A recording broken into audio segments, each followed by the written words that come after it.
Hey, third graders. Welcome to science. This week we'll be learning all about science. Today is Monday, May 18th. This is lesson 1.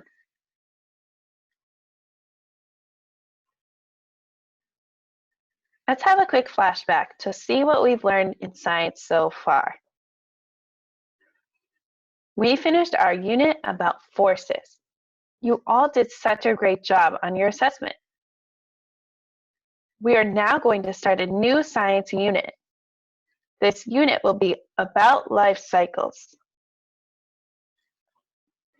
We will be learning about both plant and animal life cycles. Then we will compare the difference between the two. So we have a target. This target will be used for the entire week of science. Our target is, I can explain how life cycles show how living things grow and change over time. So our goal for today and throughout the week is to explain how life cycles show how living things grow and change over time.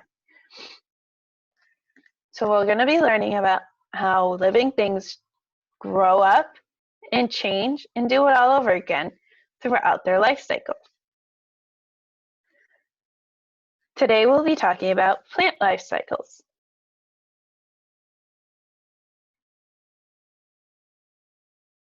So what is a life cycle? Every living thing goes through a life cycle. A life cycle is a series of stages a living thing goes through during its time. All plants and animals go through life cycles.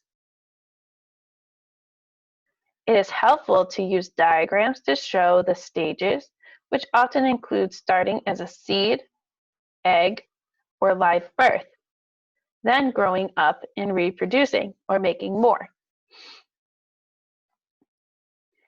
So today we'll be looking at a plant life cycle. We'll be seeing the stages of how it grows. Life cycles repeat again and again. So a life cycle of a plant. The life cycle of a plant repeats over and over. Plants start as seeds. When a seed starts to grow, we call that germination. We'll learn a little bit more about that in a few more slides. When a plant is mature, it produces flowers. So the pretty flowers that you see is when it's fully grown or mature. Flowers are fertilized, sometimes by animals like honeybees, or sometimes by wind. So this means that an animal, like a honeybee, will take the flower and push it to other places to make it grow seeds. After a flower is fertilized, most plants make seeds in the form of fruit. The seed inside the fruit can be planted and grow into a new plant. And the cycle starts over again. So parts of a plant. They have seeds. A baby plant lives inside as seeds. It is called the embryo. The hard outside shell is called the seed coat. It protects the embryo. A seed also has food inside to help the plant grow. Plants also have roots. Once it starts to grow roots, they act as a sponge, absorbing nutrients and water from the soil. Roots also hold the plant in the soil so that wind doesn't really knock it down. Plants also have a stem. The stem acts like a straw, sucking all the food and water up to the other parts of the plant. Leaves make the food for the plant by using sunlight and water. This is called photosynthesis. Flowers help the plant to reproduce or make again. Flowers attract insects with their pollen and nectar. A fruit is flowers can grow into a fruit. Once it is fertilized, the flower grows into a fruit that can continue the cycle. Fruits also help protect the seeds. So here's a picture of parts of a plant. Let's start at the bottom.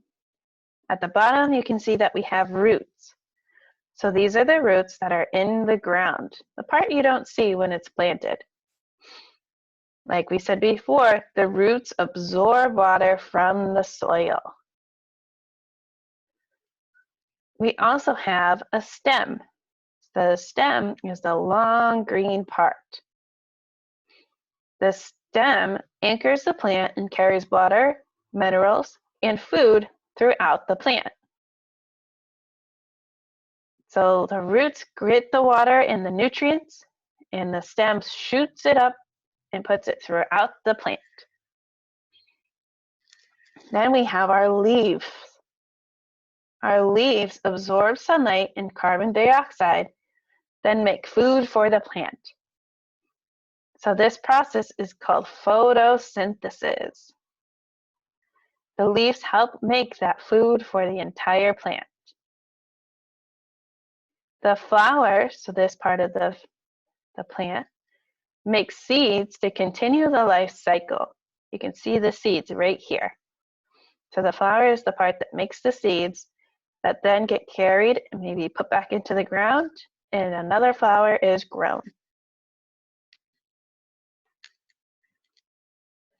So step 1, a seed. So we're going to start to talk about a life cycle. So the first step is a seed. Plants start out as seeds. A seed is planted in the soil. So here's a picture of seeds. Here's the hard outside that we talked about, the seed coat. And on the inside, there's a small part that's called the embryo, and the rest helps the plant grow.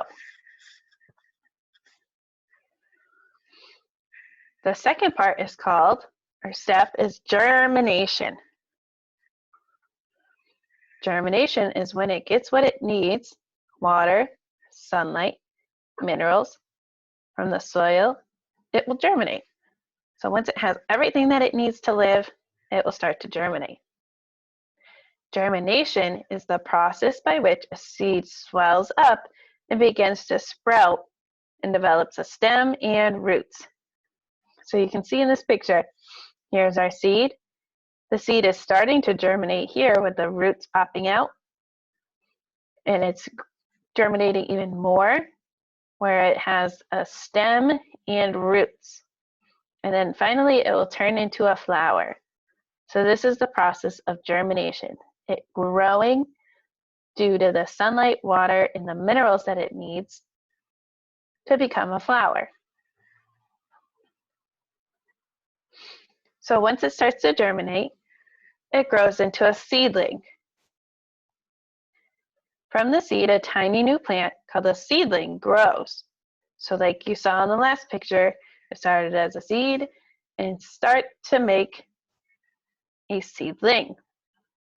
Once it becomes a seedling, you will notice roots, a curled stem, and a very small leaves.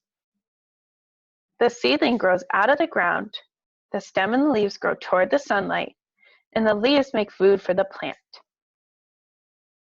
So here's that seedling we talked about. It goes from the seed to a seedling through germination. So this is a very young baby plant. The fourth step is pollination. The plant grows flowers. The flowers are then pollinated by bees, animals, or the wind. The plant then makes more seeds. So here is pollination, the process by which pollen is moved from the stamen to the pistil of a flower by a pollinator. So a pollinator are like bees and other animals. So the bee comes and it's attracted to the pollen that the plants make, and they move from the pollen to another flower to create seeds. So here is a picture of the entire life cycle of a plant. You can see that it starts as a seed in the ground. Then it starts to germinate and it grows a seedling. So it's still in the ground and it starts to sprout with just a little bit of roots and a stem and maybe some leaves. Then it starts to grow a little more when it creates a flower. Then the flower gets pollinated, which, remember, means that insects and other animals, wind, or water carry pollen from one flower to another, and it's called pollination. Once that happens, a seed is produced, and it goes into the ground, and the life cycle starts all over again. So it keeps going and going.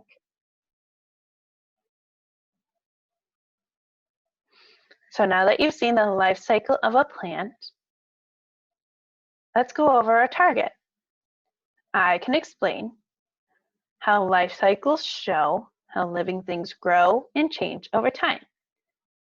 So today we saw how the life cycle of a plant starts as a seed, it germinates, so starts to grow to be a seedling, and then it turns into a flower, gets pollinated, and then starts over again. So a life cycle shows how living things grow and change and then repeats itself over and over again. So now it is your turn. Please complete the Nearpod lesson. I have also started to plant a seed throughout the week. I will post some pictures and updates how the seed is growing. So keep your eyes open for that. Make sure you try your best on your Nearpod lessons. Make sure that you try to write your full name so I know who it is, and then you can add the nickname on the bottom. I want to be able to give you credit for the hard work that you do. So don't forget to write your first name that I know, and then your nickname can go in the second box. All right, friends. I hope you had a great time learning about plant life cycles, and I will see you next time.